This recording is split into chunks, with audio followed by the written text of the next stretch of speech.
prédica se titula El banquete, pero hay un pequeño subtítulo que dice lo que de verdad importa. Y en la línea de lo que Dios ya nos ha estado hablando a lo largo de las prédicas de los domingos anteriores y de lo que Dios guió a Laura tan claramente en este tiempo de adoración, pues yo quiero dar la parte de la porción que me toca, que el Señor ha puesto en mi corazón. Y al mencionar banquete, siempre relacionamos el banquete con una comida espectacular, ¿verdad? Cuando pensamos en banquete, nuestra mente se va rápidamente a una mesa muy larga, muy llena de una gran variedad de comida, en la que no comemos de manera rutinaria, preparada de una forma especial para celebrar algo. Puede ser una boda, un cumple, algo especial, y lo celebramos el Día de la Madre también con banquetes. Y estaba pensando en esa actitud que tiene nuestra mente al oír esta palabra. Directamente se va ¿a qué? A la parte de la comida. Y yo decía, Señor, pero esta mañana es una mañana de banquetes. No solamente por los beneficios que te aporta el banquete, sino por su anfitrión. Y quiero hablarte del banquete que sobrepasa todo banquete y que rompe de hecho todos los modelos preconcebidos que podemos tener. El banquete, el anfitrión mismo siendo el banquete, nuestro Señor Jesucristo. Es maravilloso. Y he buscado 3 puntos en los que quiero basar mi prédica esta mañana, porque quiero llevarte en un paseo para que puedas entender que en cualquier lugar del camino, como decía Laura en su ministración, en cualquier punto de tu camino de fe en el que te encuentres, tú necesitas ser llevado al lugar de banquete. Yo necesito ser llevada al lugar de banquete. Y el primer caso que tengo y que me gustaría que apuntéis es en Cantares 2, capítulo 2, verso 4. Cantar de los cantares. Me encantaba en el tiempo de adoración, Laura, gracias. Me recordaba la canción, la más hermosa de todas las canciones, la canción que podemos bailar con nuestro Señor, la más hermosa, esa que le podemos entonar a nuestro Señor, la más hermosa de las canciones, esa que le podemos ministrar con instrumentos, con nuestra voz, con nuestras manos, con nuestro corazón. Y pensaba en esto. Y en la palabra del Señor en Cantares capítulo 2, verso 4 dice: me llevó a la casa del banquete y su bandera sobre mí fue amor. Y esta es mañana de restauración y de amor. Y estaba haciendo un repaso y veía que el libro de los Cantares es una expresión pura de amor y de devoción. Y a la vez es una expresión del amor puro y de la devoción. Es una expresión de ese profundo amor que genera escenarios de profundas respuestas, no de violencia, sino de profundas y voluntarias respuestas. Es ese lugar de intimidad y de pertenencia. Me llevó a la casa del banquete, me invitó. Y en cada caso que te voy a mencionar, quiero que apuntes que siempre hay una invitación. Siempre hay una invitación. Por lo tanto, tu invitación o esa invitación siempre esperará una respuesta. Y de acuerdo a tu respuesta siempre habrá un resultado. ¿Vale? 3 puntos. Invitación, respuesta, resultado. Y pensaba en Cantares porque decía, no sé en qué punto, creo que la administración de Laura también era tan oportuna, no sé en qué punto te encuentras o me encuentro. Pero si acabas de empezar la fe, ¿cuántas madres hay aquí que están empezando a caminar con Dios? Levanta tu mano. Vale. ¿Cuántas son aquellas que llevan caminando un tiempo con Dios? ¿Y cuántas son aquellas que llevan años caminando con Dios? Pensaba en esta necesidad que tenemos como madres, porque hoy es el Día de la Madre y la palabra también va preparada especialmente para ti, pero para toda la iglesia en general. Y pensaba y decía, en el punto de inicio de nuestra vida, como iglesia, hay una invitación constante del amado a ir a esos lugares de intimidad. Dios nos ha estado hablando de discipulado, pero no hay un discipulado firme y constante y estable, sino hay lugares de amores con el anfitrión del banquete, si no hacemos que Jesús sea el banquete que sostiene nuestro discipulado, nuestro amor, nuestra relación, no podremos ser un discípulo constante. Y Dios primero nos habló de lo que significa un discípulo versus o frente a un creyente. Pero ahora Él está yendo más profundo y está yendo al corazón de ese discípulo que después de haber oído tantas características a lo largo de estas semanas, ha dicho: yo quiero ser discípulo. Lo que pasa es que si hay heridas y no tienes esos encuentros de amores y sanidad con el amado, tu discipulado no será completo. Habrá una parte que está afectada. Y hoy es día de sanidad. Hoy es día de sanidad. Y en este contexto de amores es cuando nosotros podemos ver la ilustración que nos habla el cantar de los cantares, del amor que Jesús quiere tener con aquellos que le creen, con la iglesia. Nosotros todos, no importa si eres nuevo o muy de muchos años de fe, el Señor quiere tener tiempos de amores con nosotros. Vamos al segundo caso. Entonces quédate con lo clave del primer punto, que es una invitación, sin importar en qué punto de la fe me encuentro, a tiempos de banquete con mi amado, a tiempos donde le canto la mejor de las canciones y donde bailo la mejor de las canciones con Él. Y vamos al punto 2, al caso 2, y lo he titulado Los discípulos de los 12 kilómetros, los de Emaús. Te voy a contar la historia, pero proyección pondrá los versículos claves de este punto, pero te voy a contar un poco la historia para que entendamos por qué para mí el banquete principal es el Señor Jesús. Los discípulos que iban camino a Emaús sabían, eran seguidores de Jesús, no estaban dentro del grupo de los 12, pero sí habían seguido a Jesús durante su trayectoria, sabían y habían oído las palabras de Jesús, sabían que Él iba a dar, o él tenía que morir, pero que al tercer día Él iba a resucitar. Pero el tema es que cuando pasa esto que ya habían oído que iba a pasar, ellos entran en un tiempo de confusión, en un tiempo de desesperanza, en un tiempo de tristeza. Sus emociones al final hicieron que ellos olvidaran lo que Él ya les había contado, lo que ellos ya habían oído. Y entonces ellos estaban en Jerusalén y deciden volver a Emaús. Y caminan 12 kilómetros al lugar de donde Dios o de donde el Señor les había invitado a salir. Ellos habían salido de Emaús para ir a Jerusalén, y cuando ha pasado todo lo que ha pasado, entonces ellos vuelven a su pueblo Emaús. Y yo pensaba, ¿cuántas veces el Señor como madres y como iglesia nos hace promesas y nos habla la palabra, sus dichos que buscan calar profundo en nuestro corazón? Y cuando estamos frente a la situación dura, donde la promesa no se ha cumplido todavía, donde no hemos visto lo que nos dijo que veríamos y que en su momento lo oímos, pero no lo abrazamos, al final cuando estamos en esos tiempos es cuando hay una invitación peligrosa de volver al lugar de donde habíamos salido, los 12 kilómetros de distancia del lugar donde el Señor nos había puesto. Esto me muestra que el discipulado requiere especial atención, requiere que estemos muy atentos, requiere que identifiquemos las cosas que pueden alejarme del lugar donde Dios, el Señor Jesús, me diga que yo esté, porque le seguimos a ese nivel de compromiso. Entonces yo pensaba, ellos volvían hacia el lugar de donde habían salido a su vida de rutina, a las cosas que hacían antes de encontrarse con Jesús. Y en el camino ellos iban hablando, ellos iban entre ellos pues cuestionando la situación.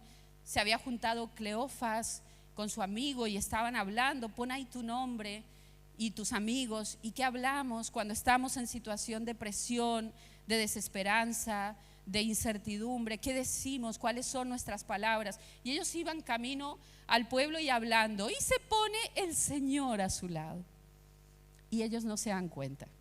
Algunos estudiosos dicen que no se dieron cuenta porque no era el momento de entenderlo. Otros dicen que la desesperanza, la tristeza no les permitía ver Y yo decía, ¿cuántas veces somos discípulas o discípulos que estamos esperando la respuesta y la desesperanza porque la respuesta tarda no nos permite verle a Él caminar a nuestro lado? Y el escenario que debería ser el más glorioso porque Él está a nuestro lado se convierte en un escenario de ceguera porque no le estamos identificando. Discípulos, discípulas que son madres, que estáis orando, que estáis clamando, que estáis buscando y veis que aún las cosas no están completas, no permitamos que la ceguera, que la tristeza, que la desesperación, que la larga espera nos impida ver al Señor que camina con nosotros para recordarnos sus dichos, sus dichos. Y algo me impactó cuando leía el pasaje es que ellos habían oído sus dichos, pero luego ellos hablan de, era el profeta que creíamos que nos iba a liberar. Y yo decía, madre mía, o sea, eran seguidores, pero seguían pensando que sencillamente era un mensajero. Y nosotros podemos ser seguidoras o seguidores y seguir mirándole como el mensajero, el que me trae buenas noticias, pero no termina de ser el Señor de mi vida. Y hoy es día de poder salir de ese lugar donde solo le miras como el que te trae noticias de victoria para poder amarle como tu Señor. Significa, en este pasaje encontraba que no basta con que sus dichos hagan que mi corazón arda momentáneamente o temporalmente. Significa que no basta con que cuando tú o yo nos exponemos a su voz, nuestro corazón sienta que se derrita. Hace falta algo que se establezca en nuestra vida y no vuelva a cegarme el dolor. O las emociones no vuelvan a llevarme otra vez al lugar de donde yo salí cuando lo tenía claro. Y pensaba, necesito tener ese encuentro. Y vamos a ver los versos claves de este pasaje, Lucas 24, verso 30, 31 y 33. Ya sabéis que ellos volvían a Emaús, que el Señor se pone a su lado, que escucha la conversación, les pregunta, ellos le cuentan y entonces se hace tarde, empieza a oscurecer y ellos le dicen, quédate en casa. O sea, el corazón sí ardía, no te vayas, quédate en casa. Ahora, ¿en calidad de qué le digo yo al Señor, quédate conmigo? ¿En calidad del único que consuela o en calidad del que me trae buenas noticias o en calidad de quédate, eres mi amado, no te vayas? Ven conmigo, vamos a la casa del banquete y que tu bandera de amor me restaure. ¿Os dais cuenta la diferencia entre invitarle al banquete para tener amores con Él o invitarle al banquete para contarle lo que esperábamos de Jesús y que no se dio? Y cuando en estos versos claves yo veía al estudiar, el verso 30 dice, y aconteció que estando sentado con ellos a la mesa, tomó el pan y lo bendijo, lo partió y les dio. Entonces fueron abiertos los ojos y le reconocieron, mas él desapareció de su vista. Y el 33 dice, y levantándose ellos en la misma hora, volvieron al lugar de donde habían salido, a Jerusalén. Yo pensaba en esto, encontré tanta riqueza en estos versículos. Él se sienta a la mesa, él parte el pan, la comida dejó de ser el centro de atención para ellos y pasaron a mirarlo a él, le reconocieron, Él es, llorábamos por Él, pero Él ha estado aquí, Él es. Y es allí donde en ese encuentro, en la mesa del pan, del banquete, es cuando ellos al reconocerle deciden volver al lugar que habían dejado. Recobraron el sentido de pertenencia, la identidad, el llamado. En tus encuentros con Dios recobraremos la fe. En nuestros encuentros con el Señor recobraremos el sentido de pertenencia. En nuestros encuentros con Dios recobraremos el llamado. En nuestros encuentros con el amado será restaurado el camino. Y cuando tú sientas o yo sienta que esto se ha quebrado, quizás es porque estoy caminando 12 kilómetros de distancia y necesito empezar a caminar 12 kilómetros de reencuentros. Amén. El tercer caso que rompió mi corazón, cada vez que lo leo encuentro algo diferente. El tercer caso habla de Pedro y vamos a ir al capítulo 21 del libro de Juan. El capítulo 21 del libro de Juan, también hay unos versos que son versos claves. Y también te voy a contar para ponerte en contexto y luego voy a puntualizar en los versículos. Pedro ha negado a su Señor, estaba triste, se sentía decepcionado. Quiero que vayas notando a medida que te voy contando los diferentes niveles que hay de personas que han caminado con el Señor. Está la iglesia que es invitada al banquete, pero de la iglesia salen seguidores que necesitan mantenerse conectados a las palabras de Jesús porque si no se diluyen, y de los seguidores salen discípulos en el nivel de compromiso de Pedro, que sí era de los 12, pero es que además era de los 3, o sea, el círculo más íntimo del Señor. Y él le había fallado, él lo había negado, le había prometido estar y no estuvo, falló, y ese dolor lo llevó como a un lugar como de la cueva del dolor. Y el Señor pasa todo lo que pasa, lo que él ya había dicho, es crucificado. Y Pedro, me sorprende la palabra cuando dice, y él dijo, me vuelvo a pescar, me voy a pescar. Y habían unos con él y dijeron, yo voy contigo. ¿Os dais cuenta? O sea, en Emaús, Cleofás iba hablando de lo que el Señor prometió que no se había visto todavía y se llevaba consigo a alguien. Pedro, en su dolor, dijo, yo me vuelvo a pescar, me vuelvo a lo que sé hacer al final, para lo que nací. Y él había perdido la comprensión del llamado mayor y habían unos con él, venga, vamos contigo. Y cuando estaban pescando, no podían pescar. Y entonces el Señor aparece en la orilla y le da instrucciones para pescar. Y cuando Pedro escucha, el corazón de Pedro latió otra vez. ¿No les pasa que cuando nos distanciamos, el corazón parece que se silenciara y se hiciera adormecido?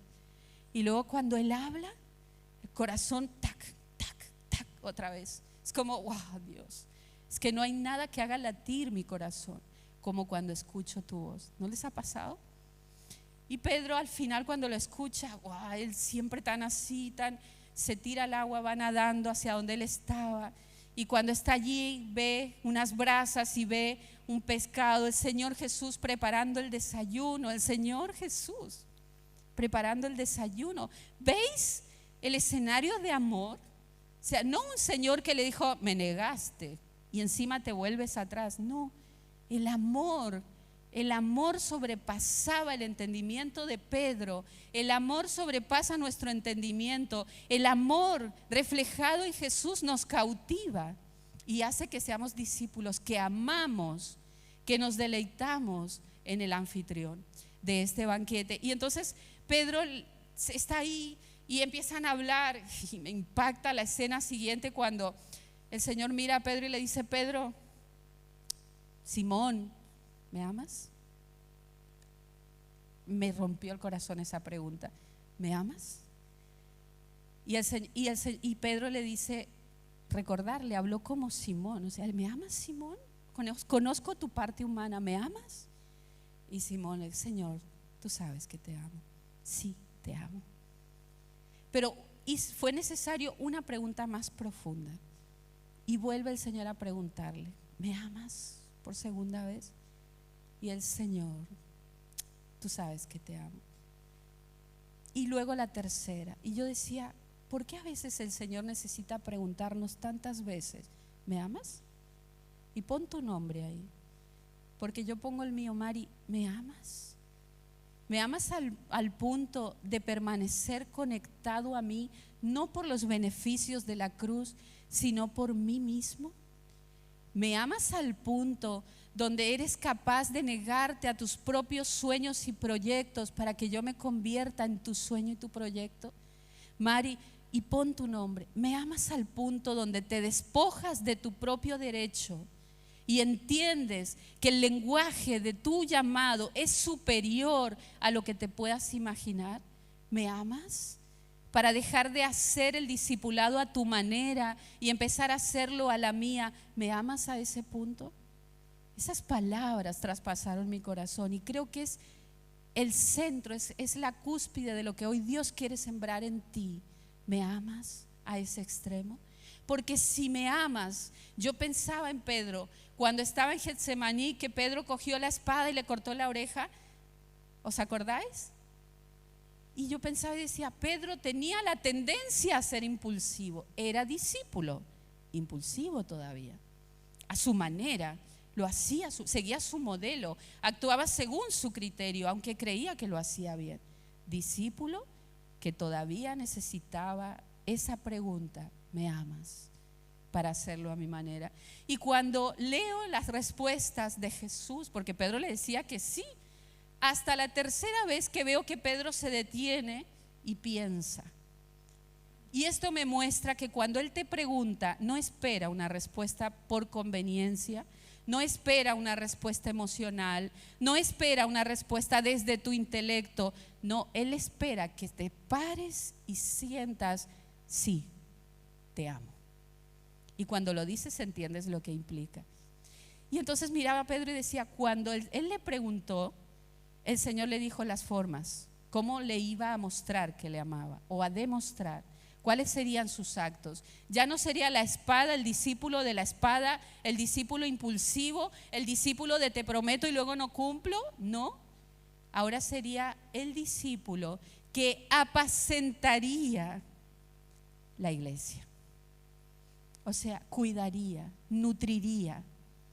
Ahora sería el discípulo de las renuncias que apacentaría y pastorearía las ovejas. Y Él dijo, mis ovejas. ¿Dónde se mide el discipulado? ¿Dónde? ¿Cuál es el termómetro de una persona que tiene encuentros profundos con su amado en el banquete de la intimidad? ¿Cuál es el termómetro? Nuestras actitudes frente a la iglesia. Y pensaba, y al pensar lloraba, iglesia es esta, lógicamente, pero iglesia, madre, son tus hijos. Iglesia, son tus hijos. Tus ovejas, las ovejas del Señor son tus hijos. Y a veces las tenemos sentados en nuestra mesa y lo que hacemos es el discipulado de Pedro. Anteriormente a estas preguntas y al encuentro, cogemos la espada y les damos. Y no, Él dijo, ¿me amas a mí? Pues entonces nutre a tus hijos. ¿Me amas a mí? Entonces restaura a tus hijos. ¿Me amas a mí? Entonces que se note en tu casa. ¡Wow! ¡Qué desafío, mujeres! ¡Qué desafío, madres! El discipulado profundo con Dios nos lleva a negarnos a nuestras formas para establecer la suya en nuestros hogares. Hombres, pensaba, la conversación profunda fue con un hombre. Y pon tu nombre ahí y piensa, Jesús te pregunta, ¿me amas? Al punto de renunciar a tus propias formas de seguirme para empezar a ser el que apacienta y el que pastorea. Porque esta conversación fue con un hombre. Yo no entiendo cómo pensáis los hombres, porque soy mujer, lógicamente, pero es que la pregunta iba para un hombre también. Y cuando pienso en los jóvenes, varones, el Señor Jesús dice, ¿me amas? Porque el amor es profundamente comprometido, profundamente dispuesto a ser transformado. Y luego vemos a un Pedro que sigue siendo procesado, pero en esas preguntas de Jesús, Pedro fue quebrantado. Hubo un clic, nunca más volvió a ser el mismo, nunca más volvió a ser el mismo.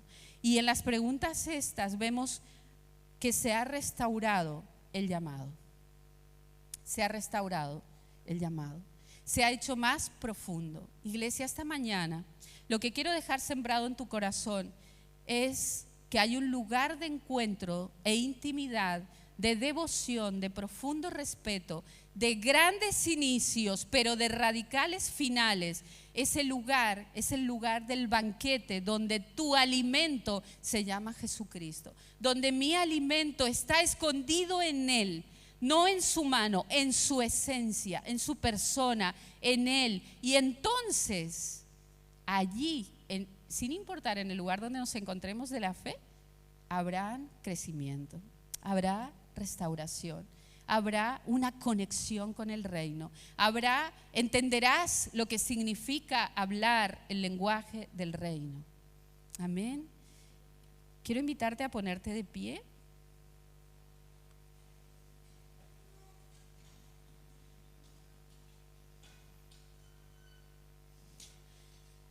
Quizás estás empezando, quizás vas a mitad, quizás has avanzado.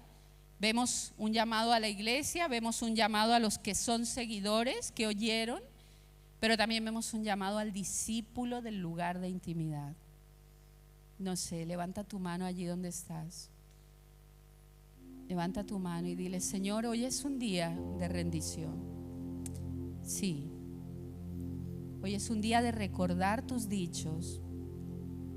Hoy es un día de dejar atrás las espadas que he estado sacando equivocadamente, ejerciendo un servicio, un discipulado, un cuidado en mi casa, basado en la espada, basado en la impulsividad, en la frustración, cuando no veo la respuesta, y entonces con mis palabras declaro cosas sobre mi familia que lo único que hacen es quebrar el corazón de mis hijos, de mi esposo, de mi esposa,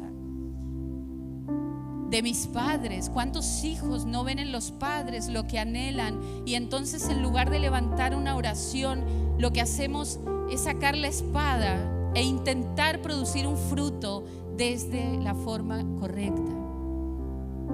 Hoy es día de despojarnos de esas maneras de entender mal el llamado de amor que Jesús nos hace, y que podamos entender que su corazón es el corazón de restauración y sanidad, aunque también dice lo que hay que decir, con amor y con firmeza, con amor y con firmeza. Y ora allí donde estás y dile: Señor, en este día, y si eres madre, dile: Señor, en este día yo voy camino en esos 12 kilómetros hacia atrás, 12 kilómetros hacia atrás, porque todavía no veo, y me he preguntado y he cuestionado y no veo aún. Pero puede ser que no vea porque todavía no te hago el Señor de mi casa y de mi vida. Y por eso en esta mañana yo vuelvo al lugar, me vuelvo al lugar donde yo entiendo que debo esperar con mis hermanos las respuestas, donde entiendo que debía estar siempre. Y si eres como Pedro, impulsivo, hoy puedes empezar a ser el Pedro que ama con ese amor ágape, con ese amor ágape. Señor, gracias, gracias, gracias, gracias. Creo que tú has dicho a través de mi vida lo que la iglesia ha necesitado oír esta mañana. Creemos que tú nos has hablado en lo que cada uno hemos necesitado oír. Oramos para que tu palabra siga haciendo su obra en nuestro corazón y que nosotros podamos ser transformados para ser esos discípulos que van a niveles profundos y no solamente sanan, sino que traen sanidad a quienes le rodean. Oramos, Señor, y nos volvemos a ti en este día tan hermoso y tan especial. Oramos y declaramos tu obra sobre nuestra vida, que floreceremos como floreció Pablo, como floreció Pedro, como florecieron aquellos hombres que hicieron un quiebre en sus vidas para seguirte, Señor. Envuelve nuestros corazones de tu amor y que ejerzamos y hagamos lo que tú esperas en nuestras casas, con el amor que solamente viene de ti, Señor. Gracias, Dios, en el nombre de Jesús.